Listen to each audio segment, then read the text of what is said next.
era. Today, it's very different. America is an exporter of oil and gas. But, and this is where it hurts America, the pricing mechanism, right? The pricing mechanism remains global. So if the price of oil and gas rises in Ras Al Khaimah or Abu Dhabi or Paris, guess what? It will rise in Ohio and Kentucky. And I think that was also a weapon, a geo-economic weapon. So what is the meaning of geoeconomics? You use everything as a weapon. Law becomes a weapon. Trade becomes a weapon. And finance and economics also become weapons. Now, the Chinese and the Americans, they play that game very well every day. And the Iranians said, wait a minute. The Chinese and the Americans play that game. Let's play it too. Let's play the geoeconomic game. Let's use the price of oil and gas as a weapon.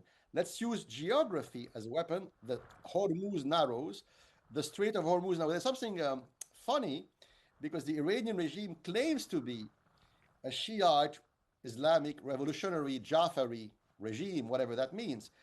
But in reality, their god is Hormuz, right? And in Iranian culture, there are 35 gods.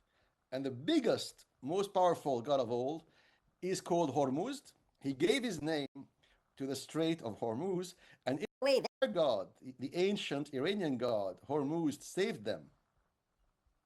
Okay, Rakshi says passage will be coordinated with Iran's armed forces. Does this mean the opening is actually a managed toll booth? And who really holds the keys for the next 14 days, sir? Yeah, so the next 14 days, to be honest with you, is not very important because, time passes quickly. The problem is what happens afterwards. And it looks like that probably you're right. Iran will have some kind of toll mechanism. What does it mean, toll mechanism? It means that for them, it's infrastructure. So for them, it will become like a highway. When you're driving down a highway in Oklahoma or Pennsylvania, every 80 miles, you have to put money into the machine to pass the barrier, right? So it will become a maritime infrastructure which will bring money every day to the coffers of the Iranian government, just like the Suez Canal. So it is becoming, in a way, Iran's Suez Canal with America's implicit approval. And here, you are right, it's a small victory for Iran. So Iran was defeated on many fronts.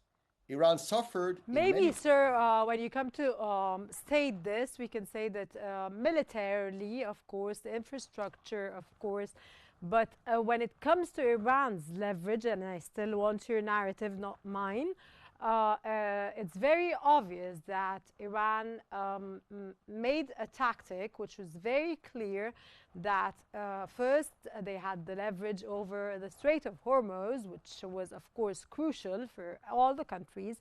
And number two was the GCC, of course, the retaliation for the American US bases, which of course turned into a war in the Gulf countries, which are in the Middle East.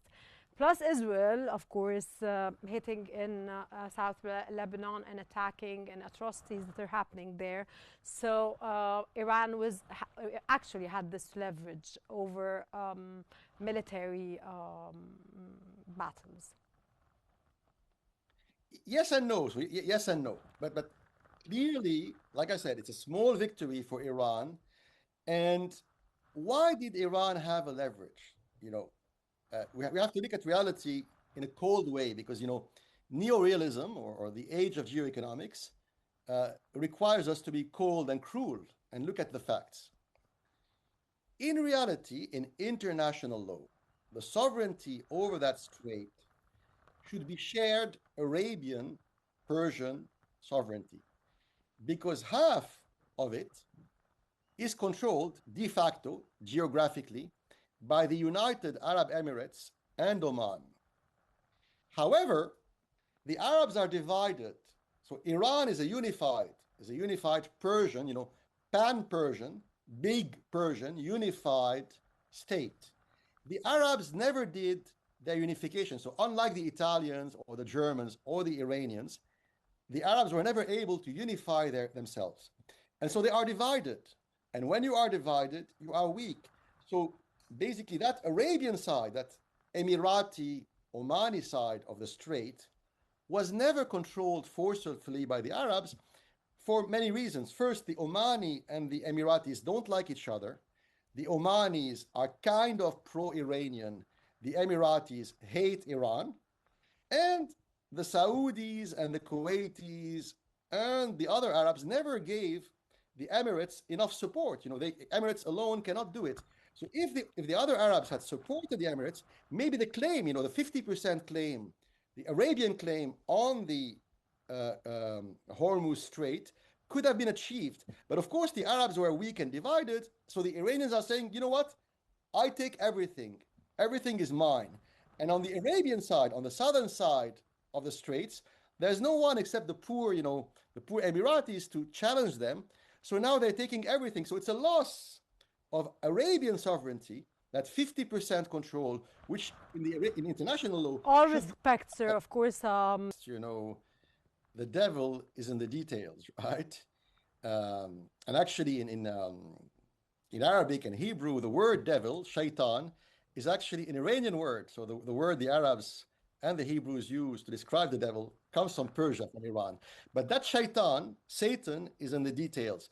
What does it mean? So there are several details which are thorny, and it will take more than 2 weeks to figure them out. One of them, the most important to me, is reimbursement and war reparation. It looks like America agreed in principle, in theory, on some kind of financial compensation for all the destruction which happened in Iran in the past 5 weeks, including the destruction of civilian nuclear energy, for example, including the destruction on Kharg Island of oil and gas storage facilities. So to rebuild all the oil and gas storage facility on Kharg Island, that will cost like 30, 40, 50 billion dollars. Who's going to pay for that? It looks like the Americans are telling the Iranians, don't worry, we agree for you to get a compensation. But of course, what the Americans will do is they will try to go to the Gulf Arabs and the Japanese and the Chinese and the Europeans, and they will tell the Europeans and the Gulf Arabs and the Japanese, guess, hey guys, help us compensate the destruction which happened in Iran in the past 5 weeks, because it's a condition for the end of the war. That's very, very difficult. Meher,